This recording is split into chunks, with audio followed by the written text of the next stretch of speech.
Right sir. Bhimarao గారు, ఇక మరి డాక్టర్ అందసత్యం గారు మీరు స్పందించండి. మరి యొక్క social engineering, yes sir, social engineering అన్న కాన్సెప్ట్లో మరి దేశంలో ఏమైనా సంస్థలు ఉన్నాయంటారా? ఇవాళ మీకు ఒక ఎగ్జాంపుల్ చెప్తానండి. ఓకే. సోషల్ ఇంజనీరింగ్ ని మనం ప్రాఫిట్ తోటే మెజర్ చేయాల్సిన పని లేదు. ఓకే. ప్రొడక్ట్, తర్వాత whether it is a product are social product అనేది ఒకటి. తర్వాత ప్రొడక్షన్ ప్రాసెస్ లో సోషల్ ఇంజనీరింగ్ ఉందా లేదా అనేటువంటిది కూడా చూడాల్సిన అవసరం. అంటే ఎకనామిక్ సోషల్ ఈక్విటీ అనేది, సోషల్ జస్టిస్ అనేది ప్రొడక్షన్ ప్రాసెస్ లో సర్వ్ కావాలి. సర్వ్ అయితే అప్పుడు అది సోషల్ ఇంజనీరింగ్ ని ముందుకు తీసుకుపోయినట్టు. ఇవాళ ఒక ప్రొడక్ట్ ని ఓన్లీ వన్ ఇన్స్టిట్యూట్ పర్పస్, లేకపోతే ఒక హై క్లాసు లేదా ఎలివేటెడ్ క్లాస్ పర్పస్ ప్రొడ్యూస్ చేస్తే అది సోషల్ ప్రొడక్ట్ కాదు. ఈ సోషల్ ప్రొడక్ట్ అనేది మొత్తం సమాజ సంక్షేమం కోసం, మొత్తం సమాజ అభివృద్ధి కోసం ప్రొడ్యూస్ చేస్తే అది సోషల్ ప్రొడక్ట్ అవుతుంది. కాబట్టి ఇది ఒక భాగం. రెండోది ప్రొడక్షన్ ప్రాసెస్ లో కూడా సోషల్ ఇంజనీరింగ్ ఉండాలి. ఉదాహరణకు ఒక 6 months బ్యాక్ హైదరాబాద్ లో ఒక సెమినార్ జరిగింది. దానికి యూజీసీ చైర్మన్, తర్వాత SC national level commission chairman Sukhadeo Thorat వచ్చాడు. నేను ఆ మీటింగ్ ని ప్రిసైడ్ చేశాను. ఆయన కొన్ని అంకెలు చెప్తే విస్తుపోయేటువంటి నిజాలు తెలిసినాయి. ఏమన్నాడంటే, ఇండియాలో ఇండస్ట్రియల్ మేనేజ్మెంట్ లో 99% అగ్రకులాల చేతుల్లో ఇండస్ట్రియల్ ఓనర్షిప్ ఉంటే 1% మాత్రమే ఎస్సీ ఎస్టీల చేతులు ఉందని చెప్పాడు ఆయన.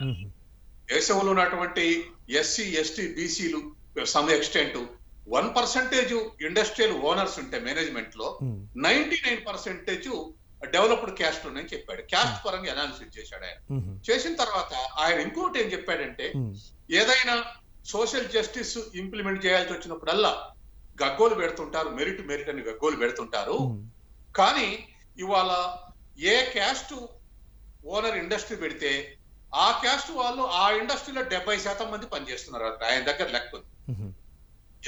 ఎవరైతే ఒక కులమైన ఇండస్ట్రీ పెడితే ఆ క్యాస్ట్ సంబంధించినటువంటి వాళ్ళే 70% మంది వాళ్ళకు ఉద్యోగాలు ఇస్తున్నారు. అంటే బయట మాట్లాడే మెరిట్ అనేది ఒత్తితే అది ఎస్సీ ఎస్టీ రిజర్వేషన్స్ పెంచినప్పుడు, లేకపోతే బీసీ రిజర్వేషన్స్ పెంచినప్పుడు, లేకపోతే మరొక పర్పస్ లో మండల కమిషన్ వచ్చినప్పుడు, ఇటువంటిప్పుడు చాలా ఇష్యూస్ డిస్కషన్ తీసుకొచ్చారు. కానీ మన ప్రొఫెసర్ తొరాట్ చెప్తే నేను ఆశ్చర్యపోయా.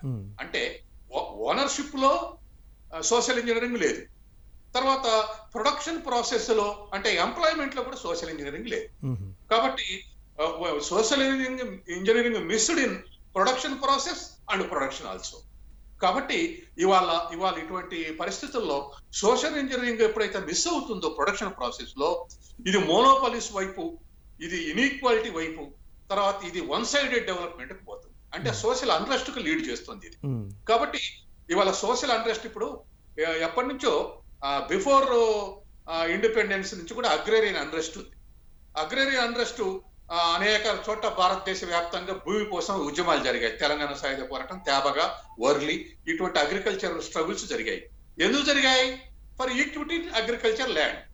అంటే భూ పంపిణీ జరగాలి, మా చేతుల్లో భూమి లేదని చెప్పేసి స్ట్రగుల్ జరిగాయి. ఇటువంటి అన్రెస్ట్ ఎందుకు వచ్చింది అంటే social engineering missed in agriculture land relations లో సోషల్ ఇంజనీరింగ్ మిస్ అయింది కాబట్టి ఈ కాంట్రడిక్షన్ డెవలప్ అయింది. అది ఎక్కడికి వచ్చిందంటే అగ్రేరియన్ రెవల్యూషన్ సక్సెస్ అయ్యి 1970కి వచ్చే నాటికి అసలు agriculture labour versus landlords దేశవ్యాప్తంగా స్ట్రగుల్స్ జరిగాయి. దాని నుంచి నక్సలిజం పుట్టుకొచ్చిందని అనేక లెసన్స్ ఉన్నాయి. కాబట్టి ఇది సోషల్ మిస్ అయితే అటువంటి అన్రెస్ట్ వస్తాయి. అంతేకాదు, తర్వాత రిలీజియన్ పర్పస్ లో వచ్చినటువంటి కూడా సోషల్ ఇంజనీరింగ్ మిస్ అయితే ఎటువంటి దారి తీస్తుందో చూడండి మీరు. పంజాబ్ లో బెంద్రనవాలే ఉగ్రవాదాన్ని రెచ్చగొట్టాడు. ఉగ్రవాదాన్ని రెచ్చగొడితే అది 2 decades ఉంది. అంటే స్వర్ణ దేవాలయం మీద దాడి చేశారని చెప్పేసి ఆయన మతపరంగా తీసుకొచ్చాడు. కానీ అది 2 దశాబ్దాలు అది ఎలైవ్ ఉంది. ఇప్పుడు మత ఆవేశంలో వస్తే 1 ఏడాదో 2 ఏళ్ళో 3 ఏళ్లలో సంసిపోవాలి. కానీ 20 ఏళ్ళు ఎట్లా ఇది ఎలైవ్ ఉంది ఈ మూవ్మెంట్ అని చెప్పేసి ఆస్గర్ అలీ ఇంజనీర్ అని ఒక ఎకనమిస్ట్ పంజాబ్ మీద రీసెర్చ్ చేశాడు. రీసెర్చ్ చేసి ఆయన చెప్పింది ఏమిటంటే, ఈ గ్రీన్ రెవల్యూషన్ వల్ల దీని బెనిఫిట్స్ మొత్తం, గ్రీన్ రెవల్యూషన్ వచ్చినటువంటి బెనిఫిట్స్ మొత్తం ధనిక రైతుల చేతుల్లోకి పోయాయి. దళిత సిక్కులు వ్యవసాయ పనిచేసేటువంటి కూలీలు, వాళ్లకు ట్రాక్టర్లు, తర్వాత ఇతర ఇంప్లిమెంట్స్ యూజ్ చేయడం, మెకనైజేషన్ రావడంతో వాళ్ళ పని దినాలు 180 నుంచి 130కి తగ్గిపోయినాయి. కాబట్టి వాళ్ళకి కూలి తెరకని పరిస్థితి వచ్చింది. గ్రీన్ రెవల్యూషన్ వల్ల పంజాబ్ హర్యానా బ్రహ్మాండంగా డెవలప్ అయింది అనుకుంటాం. ఆ డెవలప్మెంట్ యొక్క బెనిఫిట్స్ మొత్తం ధనిక రహితంగానే పోయింది. కూలీలు మరింత తక్కువ కూలీలు, పేద కూలీలు అయ్యింది. దీంతో వైరుధ్యం వచ్చింది. అక్కడ ఆ వైరుధ్యాన్ని చాలా చాకచక్యంగా దళిత సిక్కులు మొత్తం కూడా ఈ ఫెడప్ అయి సిస్టమ్ మీద బిందడం వాళ్ళ యొక్క శిష్యులుగా మారారు. 2 దశాబ్దాలు ఉగ్రవాదం ఉండడానికి అది కారణం ఎకనామిక్ కాజ్ అది ఆయన తేల్చాడు ఆస్కర్ అల్ ఇంజనీర్. కాబట్టి ఎప్పుడైతే సోషల్ ఇంజనీరింగ్ మిస్ అవుతుందో ప్రొడక్షన్ ప్రాసెస్ లో ఆ విధమైనటువంటి రిజల్ట్ వస్తుంది. కాబట్టి ల్యాండ్ రిలేషన్స్ కోసం జరిగినటువంటి స్ట్రగుల్స్ ఉన్నాయి. పంజాబ్ లో రిలీజియస్ స్ట్రగుల్స్ లో కూడా ఇది రిఫ్లెక్ట్ అయింది. కాబట్టి వాళ్ళ ఇండస్ట్రీలు కూడా ఎందుకు అన్రెస్ట్ ఉంటుంది, ఇండస్ట్రియల్ అన్రెస్ట్ ఎందుకు ఉంటుంది, సమ్మెలకు కార్మికులు ఎందుకు పోతారు అంటే వాళ్ళకు బెనిఫిట్స్, ఇండస్ట్రీలు వచ్చేటువంటి బెనిఫిట్స్ వాళ్ళకి ఇవ్వాలి. ఇప్పుడు అంబేద్కర్ అన్నాడు ఏమని, మనమే నిర్మించుకుందాం, వచ్చే లాభాలు అందరం తీసుకుందాం, అందరం కలిసి మళ్ళీ సొసైటీ కోసం ఉత్పత్తి చేద్దాం అనేది ఆయన కాన్సెప్ట్. ఇవాళ కష్టపడ్డ కార్మికుల్ని పక్కకు తప్పించి వాళ్ళకి అనేక కట్స్ వేసి ఇవాళ ప్రపంచీకరణ తర్వాత ఇంకా సోషల్ ఇంజనీరింగ్ ఇంకా అబ్నార్మల్ గా మిస్ అవుతాం. ఇవాళ పబ్లిక్ సెక్టార్ ఉంది. Public sector means people's sector, ప్రజల యొక్క సెక్టార్, ప్రజల రంగం. ప్రజల డబ్బుతోటి వాటిని నిర్మించారు. ఎందుకు నిర్మించారు వాటిని అంటే ప్రైవేట్ వ్యక్తి ఎవడు కూడా దేశంలో ఇండస్ట్రియలైజేషన్ కోరుకోడు కాబట్టి వాడికి దేని మీద లాభాలు వస్తే దాన్నే ఉత్పత్తి చేస్తాడు. కానీ పబ్లిక్ సెక్టర్ ఇవాళ విశాఖపట్నం కానీ ఇటువంటి ఉక్కు ఫ్యాక్టరీలలో కానీ లేదా ఐఐటీలలో కానీ లేకపోతే ఇండస్ట్రియల్ సెక్టర్ లో కానీ అనేక వాటిల్లో ఎందుకు ప్రభుత్వం ఎందుకు నిర్మాణం చేసింది అంటే దేశం డెవలప్ కావాలంటే లాభాల కోసం ఉత్పత్తి చేస్తే దేశం డెవలప్ కాదు, దేశం కోసం ఉత్పత్తి చేస్తే దేశం డెవలప్ అవుతుంది.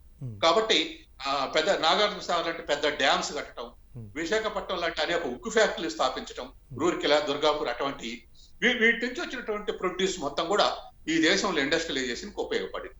కాబట్టి దేశ అభివృద్ధికి ఉపయోగపడేటువంటి దాన్ని సోషల్ ప్రొడక్ట్ అంటారు. కాబట్టి ఇది ఎవరో ధనికులు వాడేటువంటి ఒక 2%, 1% వాడేటువంటి వస్తువులు తయారు చేశారనుకోండి, దేశం డెవలప్ కాదు, వాళ్ళ వెల్ఫేర్ ఇంక్రీజ్ అవుతుంది, వాళ్ళకి సౌకర్యవంతమైన జీవితం, వాళ్ళు సుఖపడవచ్చు. కానీ ఇప్పుడు బెంజ్ కార్లు ఉత్పత్తి చేశారనుకోండి, బెంజ్ కార్ల వాళ్ళు ఎవరు సుఖపడతారు? 0.5, 0.1% సుఖపడతారు. కానీ ట్రాక్టర్లు ఉత్పత్తి చేస్తే దేశంలో ఉన్న రైతాంగం అంతా ఉపయోగపడుతుంది, దేశ వ్యవసాయ ఉత్పత్తి పెరుగుతా ఉంది వాళ్ళ. కాబట్టి అందుకని ఒక ప్రొడక్ట్ కు ఉండేటువంటి క్యారెక్టర్ ని బట్టి అది సోషల్ ప్రొడక్టా లేకపోతే కమర్షియల్ ప్రొడక్ట్ అనేటువంటి నిర్ధారణ చేయొచ్చు. అట్లాగే కమర్షియల్ ప్రొడక్ట్ అయితే ఇండివిజువల్ వెల్ఫేర్ పెరుగుతుంది, సోషల్ ప్రొడక్ట్ అయితే నేషన్ యొక్క వెల్ఫేర్ పెరుగుతుంది, నేషనల్ యొక్క ప్రాస్పరిటీ పెరుగుతుంది. Right sir. మరి డాక్టర్ సత్యం గారు, మరి అదేవిధంగా సోషల్ ఇంజనీరింగ్ వల్ల ఒకవేళ మరి బీపీఎల్ లైన్ అంటే ఆ యొక్క పావర్టీ లైన్ అనేది ఒకవేళ హెచ్చుతగ్గులకు లేకపోతే దాంట్లో మార్పులు వచ్చే అవకాశం ఉందంటారా భవిష్యత్తులో? ఖచ్చితంగా అండి. సోషల్ ఇంజనీరింగ్ మిస్ అయినాం కాబట్టి వాళ్ళ పావర్టీ ఒకప్పుడు 60% ఉంది. దాన్ని కరెక్ట్ చేసుకోవడానికి డిఫరెంట్ ప్రోగ్రామ్స్ ఈ దేశంలో దరిదాపు 120 ప్రోగ్రామ్స్ ఉన్నాయి. నేషనల్ రూరల్ ఎంప్లాయ్మెంట్ నుంచి మొదలు పెడితే ఫుడ్ ఫర్ వర్క్ నుంచి అనేక పేర్లు మారుస్తూ ఇవాళ 125 ప్రోగ్రామ్స్ ఉన్నాయి. ఈ ప్రోగ్రామ్స్ నుంచి ఎక్కడి నుంచి కాపీ కొట్టారు అంటే అమెరికాలో 1930s లో గ్రేట్ డిప్రెషన్ వచ్చింది, అంటే ఆర్థిక మాంద్యం వచ్చింది. ఆర్థిక మాంద్యంలో ప్రజల కొనుగోలు శక్తి పడిపోయింది, ఆర్థిక వ్యవస్థ కూడా కొలాప్స్ అయింది. అమెరికా ఆర్థిక వ్యవస్థ కొలాప్స్ కాగానే ప్రపంచం మొత్తం కొలాప్స్ అయింది, ఎక్సెప్ట్ ఆనాడున్న రష్యా తప్ప. అమెరికా రిలేషన్స్ ఉన్నటువంటి క్యాపిటలిస్ట్ కంట్రీస్ అన్ని కొలాప్స్ అయినాయి. దాంతో కీన్స్ అనేటువంటి ఎకనామిస్టు ప్రజల కొనుగోలు శక్తి పెంచకపోతే, ప్రజల్ని ప్రొడక్షన్ ప్రాసెస్ ఇన్వాల్వ్ చేయకపోతే, ప్రజలకు పని కల్పించకపోతే ఇది పరిష్కారం కాదని చెప్పేసి అంతకుముందున్న ఎకనామిక్స్ మొత్తం ఫెయిల్ అయింది. కీన్స్ ఎకనామిక్స్ రూజ్వెల్ట్ అనేటువంటి ఆయన ప్రెసిడెంట్ వాటిని ఇంప్లిమెంట్ చేస్తే, కీన్స్ యొక్క సూచనల్ని ఇంప్లిమెంట్ చేస్తే సక్సెస్ అయింది. ఇవాళ మన దేశంలో కూడా పావర్టీ లైన్ 26%, 60 నుంచి 30కి తగ్గారు, 26 తగ్గారు, 20కి తగ్గారు అని ఎందుకంటున్నారు? Whether it is correct or not, కానీ కనీసం ప్రభుత్వ లెక్కల ప్రకారంగా తగ్గింది అనుకోవడానికి కారణం ఏమిటి అంటే ప్రొడక్షన్ ప్రాసెస్ లో పేదలకు భాగస్వామ్యం కలిగినప్పుడే అది ఆ విధంగా సాధ్యం అవుతుంది. అందుకే ఇవాళ సోషల్ ఇంజనీరింగ్ లో ఇవాళ ఇంకో కొత్త చర్చ మనం చేయాల్సినటువంటి అవసరం ఉంది, మన మీద బాధ్యత ఉంది. ఏమిటంటే ప్రజల్ని బెనిఫిషియరీగా క్రియేట్ చేస్తున్నాయి ప్రభుత్వాలు. అంటే ప్రజల్ని లబ్ధిదారులను, అంటే నీకు పెన్షన్ ఇస్తాం, లేకపోతే నీకు స్కాలర్షిప్ ఇస్తాం, లేకపోతే నీకు ఇంకో సహాయం చేస్తాం, ఇలా లబ్ధిదారులుగా మారుస్తున్నాయి ప్రభుత్వాలు. కానీ సోషల్ ఇంజనీరింగ్ సక్సెస్ కావాలంటే ప్రజల్ని లబ్ధిదారులు కాదు, ప్రజల్ని పాత్రదారులుగా మార్చాలి. పాత్రదారులు అంటే ఏమిటి? వ్యవసాయం చేయడానికి వాళ్ళ చేతిలో కూడా ఎకరం ల్యాండ్ ఉండాలి, అంటే భూ పంపిణీ జరగాలి. ఇవాళ కేసీఆర్ 3 ఎకరాలు దళితులకు ఇస్తామన్నారు, ఇవ్వలేదు. ఇవ్వకపోతే వాళ్ళు బెనిఫిషియరీసే, అంటే లబ్ధిదారులే. కేసీఆర్ 200 నుంచి 2000 పెన్షన్ పెంచొచ్చు కాక, అయినా లబ్ధిదారుడే. కానీ 3 ఎకరాల బదులు ఎకరం ఇచ్చిన పాత్రదారులతో. కాబట్టి సోషల్ ఇంజనీరింగ్ కంటే ప్రజల్ని పాత్రదారులు చేయాలి, కార్మికులను పాత్రదారులు చేయాలి. ప్రొడక్షన్ ప్రాసెస్ లో అందరి ఇన్వాల్వ్మెంట్ ఉండాలి. ఇవాళ దాన్నే ఒకప్పుడు మన్మోహన్ సింగ్ ఇన్క్లూజివ్ డెవలప్మెంట్ అన్నాడు. ఇన్క్లూజివ్ డెవలప్మెంటే అందరి యొక్క స్టేక్ ఉండటం, అందరు ప్రజలంతా, దేశంలో ఉన్న ప్రజలందరూ స్టేక్ హోల్డర్స్ అయినప్పుడు ఆ సోషల్ జస్టిస్, ఎకనామిక్ ఈక్విటీ కూడా పర్పస్ సర్వ్ అవుతుంది. కాబట్టి ఆ విధంగా సోషల్ ఇంజనీరింగ్ ని ముందుకు తీసుకోవాల్సినటువంటి అవసరం ఉంది. Right sir. మరి అందసత్యం గారు, ఇప్పుడు అదేవిధంగా మరి దేశంలో సోషల్ ఇంజనీరింగ్ చేస్తున్న సంస్థలు ఏమైనా ఉన్నాయా, మీ దృష్టికి వచ్చాయా? అర్థశాస్త్రంలో వాటి యొక్క వినికిడి ఏమన్నా కనిపించిందా? ఇవాళ సోషల్ ఇంజనీరింగ్ ఉన్నటువంటిది all public sector units all leading to the social engineering, దాంట్లో తిరుగులేదు. అట్లాగే ప్రైవేట్ సంస్థలు కూడా కొన్ని నేషనల్ సర్వ్ చేసినటువంటి అనేక సంస్థలు ఉన్నాయి. ఇవాళ సపోజ్ టాటా ప్రొడక్షన్ ఉంది. టాటా వచ్చినటువంటి దాంట్లో 66% ఆయనకు వచ్చిన ప్రాఫిట్స్ లో వివిధ సంస్థల ద్వారా వెల్ఫేర్ యాక్టివిటీస్ ఖర్చు పెడుతుండే ఆయనకు వచ్చిన ప్రాఫిట్ లో. అదే తర్వాత ఇన్ఫోసిస్ నారాయణమూర్తి, ఆయన తనకు వచ్చినటువంటి ప్రాఫిట్స్ లో 30% పబ్లిక్ పర్పస్ కి యూజ్ చేస్తున్నాడు, అంటే ప్రజల్ని ముందుకు తీసుకోవడానికి ప్రయత్నం చేస్తున్నాడు. ఇప్పుడు ఇది ఒక అంబేద్కర్ లేదా మార్క్సిస్ట్ ఆస్పెక్ట్ ఇది రాంగ్ కావచ్చు. ఎందుకంటే వీళ్ళు చేసేటువంటి సహాయం కూడా అది ఏదో కన్నీటి బొట్టు దోషానికి చేసే సహాయం కాకూడదు, పాత్రదారులు చేయాలని చెప్పేసి మార్క్స్ అయినా అంబేద్కర్ అయినా అంటారు.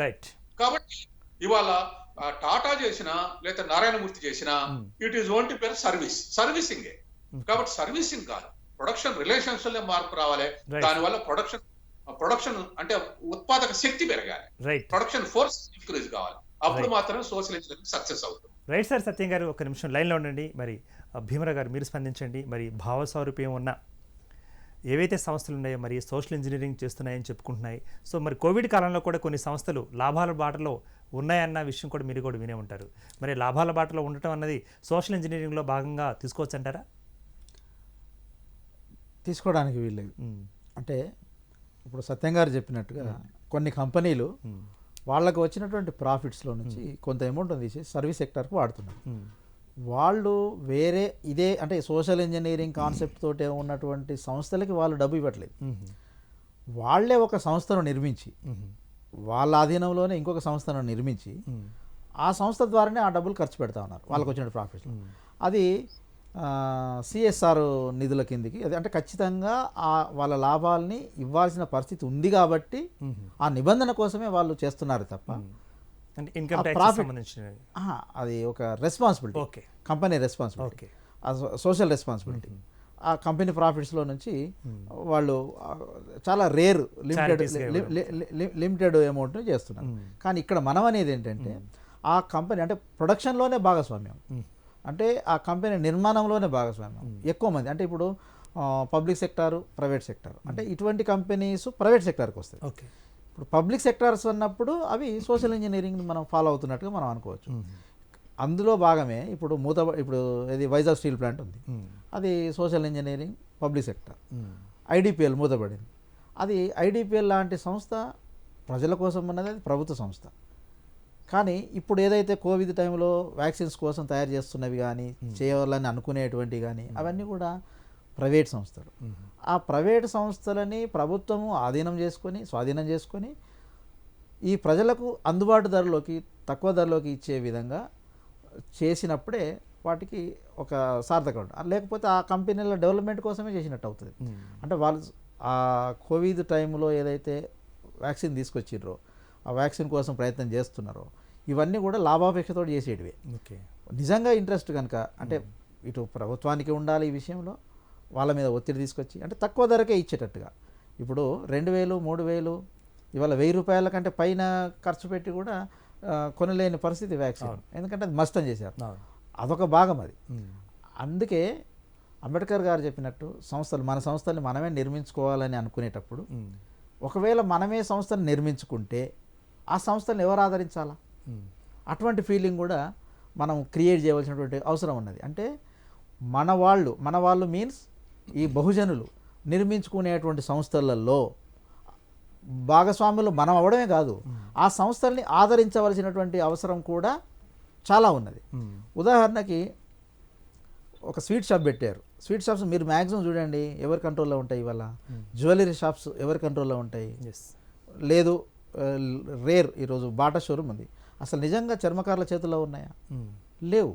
కానీ అదే షోరూమ్ ఒక ఫ్రాంచైజీ తెచ్చుకున్నారు అనుకోండి, అదే స్వీట్ షాప్ ఒక ఫ్రాంచైజీ తెచ్చుకున్నాడు అనుకోండి, ఒక ఎస్టీ, ఒక ఎరుకల లేదా ఒక ఎస్సీ, అటువంటి వాళ్ళు డైరెక్ట్గా బోర్డు పెట్టుకుంటే ఆ షాపును ఆదరించాల్సినటువంటి పరిస్థితి ఆ సరౌండింగ్ ఉన్నటువంటి ఆ గ్రూప్ ఆఫ్ పీపుల్కి ఉండాలి, అది రావాలి. ఇప్పుడు రెడ్డి చికెన్ సెంటర్ అని చూస్తారు మీరు ఎక్కడైనా చూడండి, కానీ అదే ఇంకొక పేరుతోటి పెట్టుకున్న సందర్భాలు కనబడే మనకు. అసలు చెప్పుకోవడానికి కూడా వాడు సిగ్గుపడతాడు. అదే ఒక కిరాణా కొట్టు ఉంది, ఈరోజు పెద్ద పెద్ద మాల్స్లోకి వెళ్తున్నారు, కానీ ఆ మాల్స్లో దొరికేటువంటి ధర కంటే తక్కువ ధరకే నేను సరుకిస్తానని చెప్పేసి పక్కనే ఒక ఎస్సీ లేదా ఒక బహుజన్ అంటే బీసీ లేదు ఒక ఎస్టీ, అంటే ఈ ఎస్సీ ఎస్టీ బీసీ మైనార్టీలందరూ కూడా బహుజనుల కిందికి, వీళ్ళలో ఎవరైనా ఒక షాప్ పెట్టేసుకుంటే ఆ షాపును ఆదరించేటువంటి ఆ బస్తీలో ఉన్నటువంటి వాళ్ళు, ఆ కాలనీలో ఉన్నటువంటి వాళ్ళు వెళ్ళేటువంటి పరిస్థితి ఈ రోజుల్లో కనబడతలేదు. సో అది కనబడాలి అంటే అక్కడ ఉన్నటువంటి గ్రూప్ ఆఫ్ పీపులే ఒక షాపుని ఎస్టాబ్లిష్ చేయాలి. ఆ షాపు కోసం అందరూ భాగస్వాములు కావాలనేది మొదటిది. ఆ తర్వాత ఆ షాపు నుంచే సరుకులు తెలిసిన వాళ్ళందరూ దగ్గర వాళ్ళు ఈ పీపుల్ తీసుకోవాలనేది రెండో కోణం. అప్పుడు మాత్రమే అది బలోపేతం కావడానికి అవకాశం ఉంటుంది. అంటే సంస్థల్ని మనం నిర్మించుకోవాలి, మనమే పెంచి పోషించుకోవాలి కూడా. అంటే నిర్మించుకోవడం ఒకటే కాదు, వాటిని పెంచి పోషించుకోవాలి కూడా. అప్పుడే అది ఇంకా విస్తరించడానికి అవకాశాలు ఎక్కువ ఉంటాయి. అదేవిధంగా ఇప్పుడు ల్యాండ్కు సంబంధించి కూడా సత్యంగా చెప్పారు, చాలా చక్కగా చెప్పారు. ఈరోజు భూములు తెలంగాణలో భూమి లేని వాళ్ళందరికీ ఈ ఎస్సీలకు సంబంధించి 3 ఎకరాల భూమి అన్నారు ముఖ్యమంత్రి కేసీఆర్ గారు. మరి ఎక్కడున్నాయి భూములు? ఇచ్చినారా అంటే మళ్ళీ దానికి తిరుగు కోణం పెట్టేసి ఎకరం ఉన్నవాడికి 2 ఇచ్చి 3 అని చూపెట్టడం, లేకపోతే 2 ఉన్నవాడికి ఇంకొకటి ఇచ్చి 3 అని చూపెట్టడం. ఒక దశలో అసలే స్థలాలు లేవు, ఇక మేము వేరే ఇంకేదన్నా చేస్తామని చెప్పడం కూడా కొన్ని సందర్భాలలో అక్కడక్కడ మాట్లాడడం కూడా మనం విన్నాం, మీడియాలో విన్నాం. నేనేమంటానంటే కాళేశ్వరం ప్రాజెక్టు పెట్టి 1,00,000 ఎకరాలకు నీళ్ళు ఇస్తామని చెప్తున్నప్పుడు ఆ 1,00,000 ఎకరాలు ఎవరివి? అంటే నువ్వు ఎవరి భూములలోకి నీ నీళ్ళు తీసుకుపోతున్నావు? ఈరోజు హైదరాబాద్ చుట్టుపక్కల ఉన్నటువంటి భూములు గతంలో ఎవరివి, ఇప్పుడు ఎవరివి అనేది ఒకసారి మనం లెక్కేసుకుంటే టోటల్ అంటే హైదరాబాద్కు 100 కిలోమీటర్ల పరిధిలో భూములు కనుక తీసుకుంటే ఈరోజు గతంలో ఎస్సీ ఎస్టీలకు ఇచ్చినటువంటి భూములన్నింటినీ కూడా వాళ్ళు సాగు చేస్తలేరనే కారణం చేతనో, వాళ్ళు ఏదైతే అవసరాల కోసం తీసుకున్నారో ఇచ్చిండ్రో ఆ అవసరాలు ఫుల్ఫిల్ చేస్తలేరని మళ్ళీ స్వాధీనం చేసుకోవడం జరిగింది ప్రభుత్వం. మళ్ళీ ఆ ప్రభుత్వం ఎవరికి అప్పచెప్పడానికి ట్రై చేసింది ఆల్రెడీ అని అంటే మళ్ళీ బడాబాబులకి, పెద్ద పెద్ద కంపెనీలకి దారదత్తం చేసింది సెజ్జుల పేరు మీద. అట్లా అంటే ఆ సెజ్జులు ఎవరు నడిపిస్తున్నారు? ఏకీకృతమైనటువంటి వాళ్ళు, అంటే లిమిటెడ్ పీపుల్ వాళ్ళకి. అటువంటి పరిస్థితి ఉండకూడదు. ఇప్పుడు లక్షల ఎకరాలకు నీరుని అందిస్తామని చెప్తున్న ప్రాజెక్టులో 1,00,000 ఎకరాలు విడివిడిగా ఎవరివి? బీసీలు ఎన్ని ఉన్నాయి, ఎస్సీలు ఎన్ని ఉన్నాయి, ఎస్టీలు ఎన్ని ఉన్నాయి? ఆ భూములు, ఆ భూముల్ని ఆ భూములకి నువ్వు సరిపడే వాటర్ ఇచ్చినప్పుడే నీ యొక్క సోషల్ ఇంజనీరింగ్ అనేది సార్థకత ఉంటుంది, లేదా సోషల్ ఇంజనీరింగ్ అనేది సాధ్యమవుతుంది. అంటే ఇప్పుడున్నటువంటి ప్రభుత్వము సోషల్ ఇంజనీరింగ్ వైపు ప్రయత్నం చేయట్లేదు. సోషల్ ఇంజనీరింగ్ చేసేటువంటి విధానాన్ని ప్రోత్సహించడం కూడా లేదు. ఆ కాన్సెప్ట్లో వచ్చేటువంటి వాళ్లకు ఇక్కడ కూడా సహాయ సహకారాలు అందించడం లేదు. ఆ అందించడం లేదు అనడానికి ఉదాహరణలు చాలా ఉన్నాయి. ఈరోజు చిన్న చిన్న వ్యాపారాలు చేసుకోవడం కోసం SC BC ST minority corporations అనేది ప్రభుత్వం నడిపిస్తున్నది. అదేవిధంగా సెంట్రల్ గవర్నమెంట్ కూడా అనేక స్కీముల పేరు మీద డబ్బులు విడుదల చేస్తున్నాం అని చెప్పి చెప్తా ఉన్నది. స్టాండప్ ఇండియా కావచ్చు, ఇంకా మిగతా మన ముద్ర లాంటి స్కీమ్స్ ద్వారా కావచ్చు. కానీ ఈ డబ్బులు ఎక్కడ చేరుతున్నాయి? కేవలము వాళ్ళ యొక్క పేపర్ మీదనే ఉంటున్నాయి. అంటే ప్రభుత్వ లెక్కల ప్రకారమే గతంలో కనుక మనం ఒకసారి పరిశీలన కనుక చేసుకుంటే 10% దాటలేదు. అంటే ఇక్కడ 10 మంది కలిసి వచ్చి ఏదైనా మేము నిర్మించుకుంటాము అని అంటే అటువంటి ఫైల్స్ని నెలల కొద్దీ సంవత్సరాల కొద్దీ తొక్కిపెట్టేసి చివరికి ఎస్ఆర్ నో అని చెప్పకుండా వాటిని క్యాన్సిల్ చేస్తున్నటువంటి పరిస్థితి ఈ ప్రభుత్వాల దగ్గర కనబడుతూ ఉన్నది. అందుకే ప్రభుత్వాల చర్యలు అట్లా ఉన్నాయి కాబట్టి ఎక్కడికక్కడ నా సూచన ఏంటంటే ఎక్కడికక్కడ ఎస్సీలు, ఎస్టీలు, బీసీలు, మైనార్టీలు, ఈ బహుజనులందరూ కలిసి వీళ్ళందరూ పరస్పర సహకారం అనేటువంటి నినాదంతో, అంటే అదే కోఆపరేటివ్ నినాదంతో ఒక్కొక్కరు జమ అయిపోయి సహకార పద్ధతిలో వీళ్ళకు వీళ్ళే సంస్థలను నిర్మించుకోవాలి, వీళ్ళకు వీళ్ళే ఈ బ్యాంకులను ఏర్పాటు చేసుకోవాలి, వీళ్ళకు వీళ్ళే పరిశ్రమలను ఏర్పాటు చేసుకోవాలి, వీళ్ళకు వీళ్ళే మీడియాను ఏర్పాటు చేసుకోవాలి, వీళ్ళకు వీళ్ళే ఈ ఎన్ని వీలైతే అన్ని వ్యాపార సంస్థలకు సంబంధించి, అంటే వ్యాపార సంస్థల్ని కోఆపరేటివ్ పద్ధతిలో నిర్మించుకోవడం. దాని ద్వారా ఈ కుటుంబాలు అంటే అందులో సభ్యులైనటువంటి వాళ్ళు బాగుపడమే కాకుండా వీళ్ళు 10 మందికి ఉపాధి కల్పించేటువంటి పరిస్థితి ఎదురవుతుంది. అదే సోషల్ ఇంజనీరింగ్ కిందకి వస్తుంది.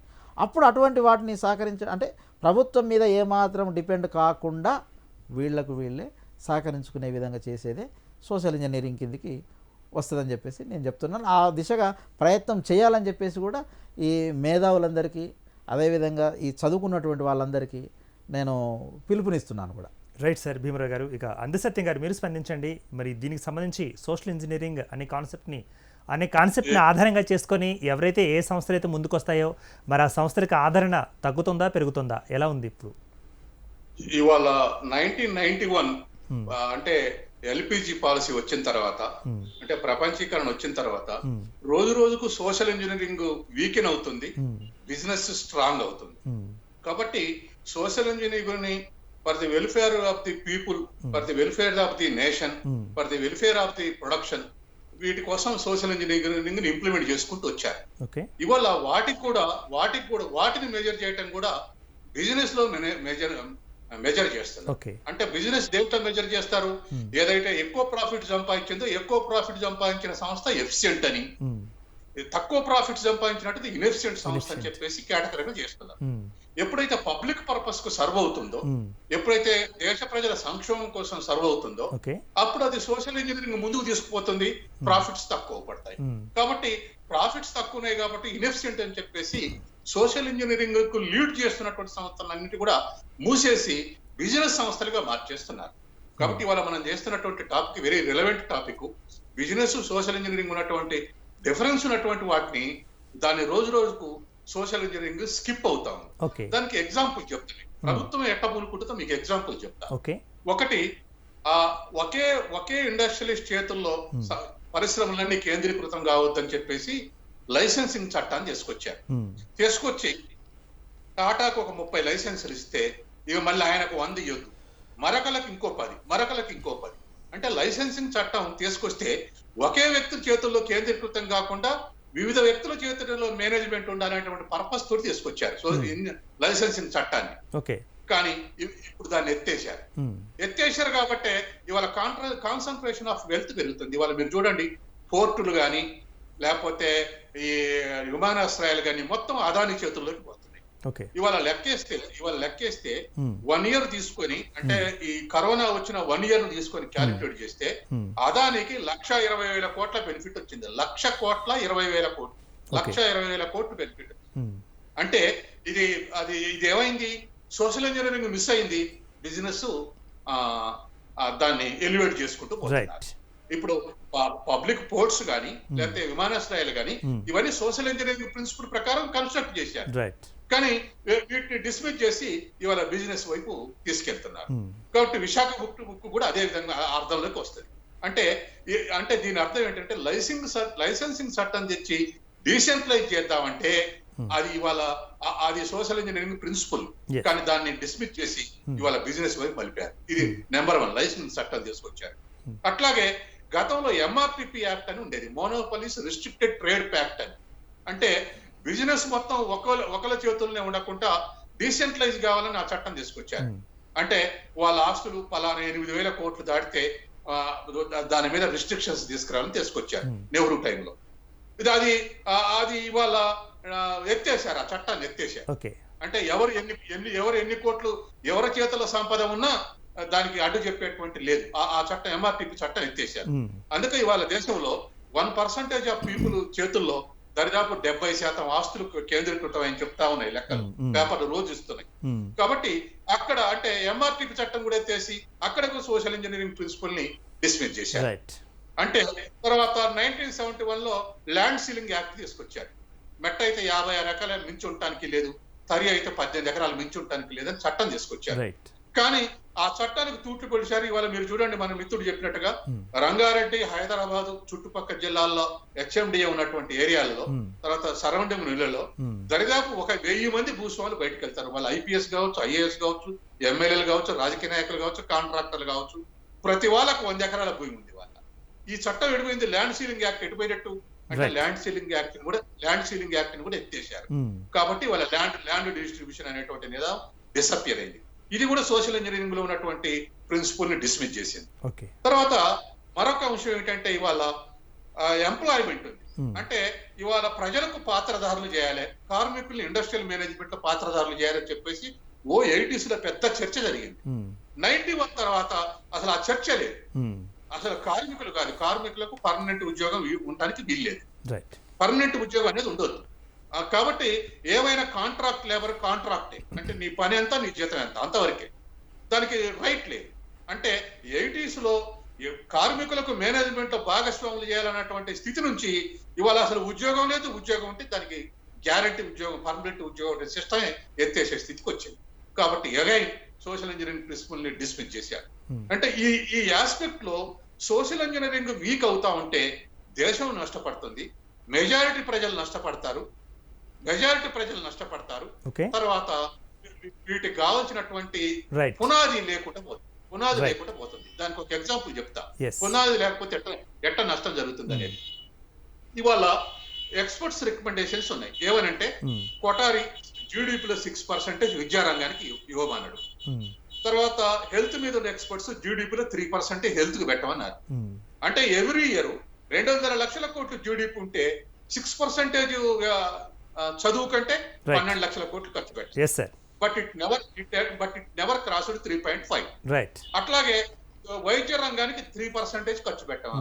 అంటే 200 లక్షల కోట్ల 3% అంటే 6 లక్షల కోట్లు కేటాయించవాలి. It never crossed 1.2%. అంటే కేటాయించకుండా 30 ఏళ్ళు తత్సారం చేస్తే ఇవాళ ఏమవుతుంది, ప్రజలు కకావికలం అవుతున్నారు. ఏది కరోనాతో. ఇవాళ దీనికి భిన్నంగా కేరళలో పబ్లిక్ హెల్త్ ని స్ట్రాంగ్ చేసుకున్నారు. వాళ్ళు ఆడ కాంగ్రెస్ ఏమనియండి, లెఫ్ట్ ఏమనియండి, ఇంకెవడైనా పరిపాలించనియండి, వాళ్ళు పబ్లిక్ హెల్త్ ని స్ట్రాంగ్ చేసుకుంటే ఇప్పుడు ఏమైంది. రైట్. అంటే అంటే సత్యం గారు, అంటే కేరళలో కూడా మరి పబ్లిక్ హెల్త్ ని స్ట్రెంగ్తెన్ చేస్తున్నారు అంటున్నారు. మరి ఆ యొక్క కరోనాకు సంబంధించిన వ్యాక్సినేషన్ సంబంధించిన ఆ యొక్క ఇంజక్షన్లు ఏమంటారు, వాటిని వ్యాక్సిన్స్ కూడా మరి కుప్పతొట్టులో పోసిన సంఘటన కూడా మీరు చూస్తున్నారు కదా. చెప్తున్నా దాన్ని. రైట్. Okay sir. రైట్ సత్యం గారు, థ్యాంక్ యూ వెరీ మచ్. మరి మొత్తానికి రూపాయి బిజినెస్ అండ్ సోషల్ ఇంజనీరింగ్కి సంబంధించి ఎస్ మరి యొక్క వక్తలుగా డాక్టర్ అందే సత్యం గారు, ఆర్థిక విశ్లేషకులు, తమ యొక్క అభిప్రాయాన్ని వ్యక్తం చేయడం జరిగింది. అదేవిధంగా మరి Inugala Bhimarao. If you like this video, please like it, share it, and for more videos, please subscribe to our channel.